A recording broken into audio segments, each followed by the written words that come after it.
और इसी के साथ आपको बताते चलें कि भारत को ग्लोबल एआई हब बनाने की दिशा में बड़ा कदम उठाया गया है। गूगल भारत में 15 अरब डॉलर निवेश कर अमेरिका के बाहर सबसे बड़ा एआई सेंटर बनाएगा। गूगल का यह high capacity data centre campus Visakhapatnam में बनेगा।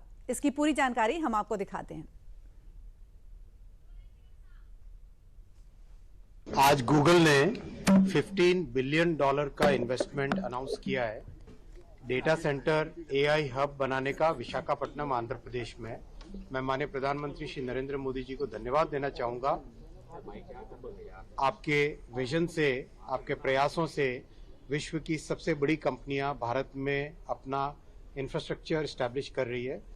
एआई के सेक्टर में भारत को फलक पर ले जाना पीएम मोदी का विजन रहा है, जिसे कई बार मंचों से पीएम मोदी ने जाहिर भी किया है और एआई को आर्थिक विकास, सामाजिक समावेश, शिक्षा, स्वास्थ्य और कृषि जैसे क्षेत्रों में उपयोगी करार देते हुए एआई फॉर ऑल का सिद्धांत भी दिया है।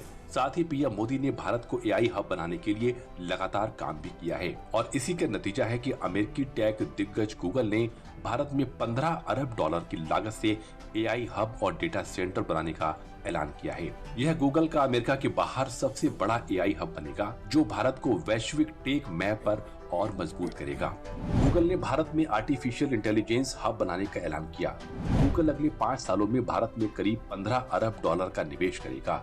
इसके तहत गूगल विशाखापट्टनम में 1 गीगावाट कैपेसिटी वाला डेटा सेंटर कैंपस बनाएगी।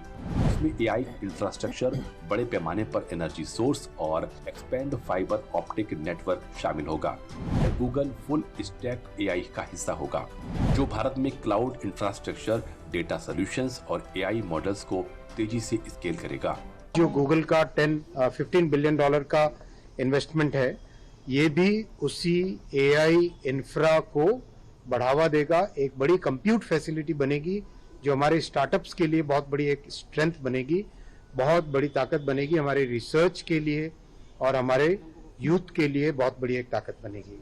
गूगल ने मंगलवार को दिल्ली में भारत एआई शक्ति नाम का मेगा इवेंट ऑर्गेनाइज किया था। इस मेगा इवेंट में भारत सरकार के कई दिग्गज मंत्री एक मंच पर नजर आए। मंच पर मौजूद मंत्रियों का यह लाइनअप इस बात का संदेश है कि सरकार अब एआई को सिर्फ टेक्नोलॉजी नहीं, बल्कि आर्थिक, सामाजिक और रणनीतिक शक्ति के रूप में देख रही है।